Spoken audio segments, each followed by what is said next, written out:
नमस्कार दोस्तों, स्वागत है आपका हमारे चैनल सटीक खबर पर। आज हम एक ऐसी खबर के बारे में बात करेंगे जिसे ना हमारी मीडिया में और ना ही अन्य चैनल्स में उतना महत्व दिया गया है जितना उसे मिलना चाहिए था। जैसे कि हमने आपको अपने पिछले एक वीडियो में बताया था कि आने वाले दिनों में इंडियन ओशन और इंडो पैसिफिक रीजन में जिस देश का पकड़ मजबूत होगा, यानी जो देश यहाँ ज़्यादा ताकत दिखा पाएगा, वही आने वाले दिनों में वर्ल्ड पावर बन पाएगा। हम सब जानते ही हैं कि किस तरह से चाइना भारत को इंडियन ओशन में घेरने के लिए अपने प्रेजेंस को दिन ब दिन बढ़ाते जा रहा है। और ऐसे में कल एक ऐसी खबर आई है जिसमें यह कहा गया है कि भारत म्यांमार को अपना एक सबमरीन देगा।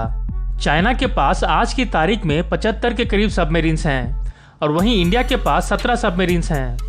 चाइना से गिनती में इतने कम सबमरीन्स होने के बावजूद भारत को अपना सबमरीन म्यांमार को क्यों देना पड़ रहा है, इस विषय को हम आगे इस वीडियो में विस्तार में बताएंगे, तो हमारा वीडियो अंत तक जरूर देखें। वीडियो में आगे बढ़ने से पहले हम आपको बताना चाहेंगे कि हम अपने चैनल पे भारत के डिफेंस और स्ट्रेटेजिक अफेयर से रिलेटेड टॉपिक्स पर रेगुलर बेसिस पर वीडियोस बनाते रहते हैं। अगर आप भी इन सब्जेक्ट्स में रुचि रखते हैं तो हमारे इस चैनल को प्लीज़ सब्सक्राइब करें और बेल आइकन को प्रेस करना ना भूलें ताकि हमारे हर नए वीडियो की नोटिफिकेशन आपको मिलती रहे। तो चलिए शुरू करते हैं आज का वीडियो। भारत के एक्सटर्नल मिनिस्ट्री ने हाल ही में मीडिया को दिए गए अपने एक बयान में कहा है कि भारत अपने किलो क्लास के सबमरीन INS सिंधुवीर को म्यांमार को दे रहा है, जो कि भारत 1988 से इस्तेमाल कर रहा था। INS सिंधुवीर को विशाखापट्टनम के हिंदुस्तान शिपयार्ड लिमिटेड में रिफर्बिश किया गया है, जिससे इसकी सर्विस लाइफ 10 से 15 साल बढ़ जाएगी, यानी म्यांमार इसे 2030 से 35 तक इस्तेमाल कर पाएगा। भारत के पास आज की तारीख में 17 सबमरीन्स हैं, वहीं चाइना के पास 75 सबमरीन्स हैं। और जैसे कि हमने आपको पहले भी बताया था कि चाइना अपने ऑलरेडी बड़े नेवी को और भी तेज़ी से एक्सपेंड कर रहा है और दिन ब दिन अपने प्रेजेंस को इंडियन ओशन में खासकर भारत को घेरने के लिए बढ़ाता चला जा रहा है। ऐसे में भारत, जो कि ऑलरेडी सबमरीन्स की कमी से जूझ रहा है, म्यांमार को अपना सबमरीन क्यों दे रहा है? एक्सपर्ट्स की बातों को देखें तो उनका कहना है कि भारत का यह निर्णय म्यांमार पर दिन ब दिन बढ़ती चाइनीज इन्फ्लुएंस को काउंटर करने के लिए और इंडियन ओशन रीजन में, खासकर इंडिया के ईस्टर्न रीजन में चाइनीज प्रेजेंस को कम करने के लिए लिया गया है। अगर हम 3 साल पीछे 2017 में चलें तो बांग्लादेश ने चाइना से 2 मिंग क्लास के सबमरीन्स $200 मिलियन के डील के अंतर्गत खरीदा था। उसके बाद से बांग्लादेशी नेवी अपने नेवल एसेट्स, वेपन्स और फ्यूचर अपग्रेड्स के लिए चाइना पर पूरी तरह से निर्भर हो गई है। इस डील के बाद भी बांग्लादेश की नेवी ने चाइना से कई सारे नेवल वेसल्स खरीदे हैं और आगे और भी कुछ वेसल्स खरीदने के लिए कॉन्ट्रैक्ट भी दे चुका है। बांग्लादेश का चाइना पे बढ़ता हुआ डिपेंडेंस को गलत भी नहीं ठहरा सकते, क्योंकि चाइना कॉक्सेस बाजार में बांग्लादेश नेवी के लिए सबमरीन बेस बना रहा है। पर बांग्लादेश की चाइना पे निर्भरता इस हद तक चली गई है कि बांग्लादेश में चल रहे नेवल कंस्ट्रक्शन की सुपरविजन और डिज़ाइन का काम इत्यादि को चाइना से ही लोग आके कर रहे हैं।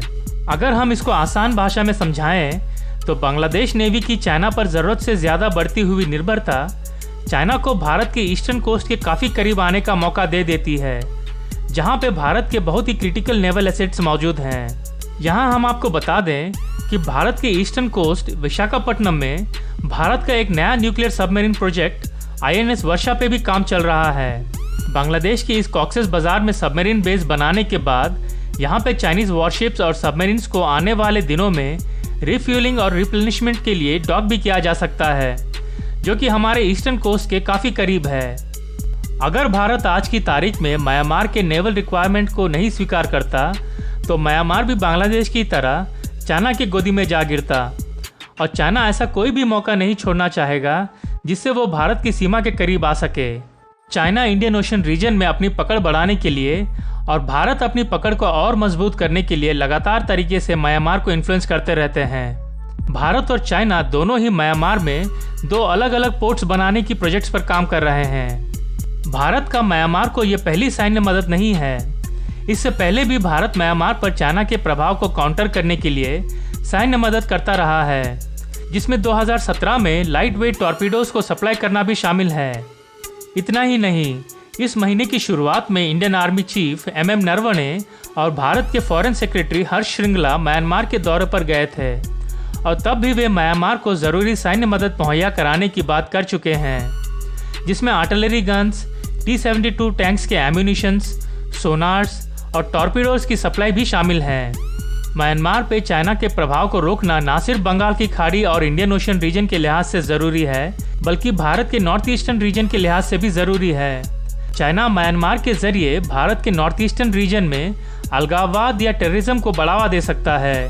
नॉर्थ ईस्ट के कई सारे अलगाववादी गुट म्यांमार में अपनी बेस को चलाते हैं और म्यांमार की सिक्योरिटी फोर्सेस इनको एलिमिनेट करने में भारत की मदद भी करते हैं।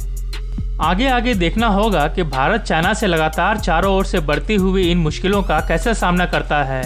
पर एक बात तो तय है कि चाइना चाहे जो भी करे, भारत में एक मजबूत निर्णय लेने वाली सरकार का हमेशा रहना बहुत ही ज़रूरी है। तो इस वीडियो में बस इतना ही। आगे और भी ऐसी सटीक खबरें और उनके विश्लेषण के लिए हमारे चैनल को प्लीज़ लाइक, शेयर और सब्सक्राइब करें। धन्यवाद। जय हिंद।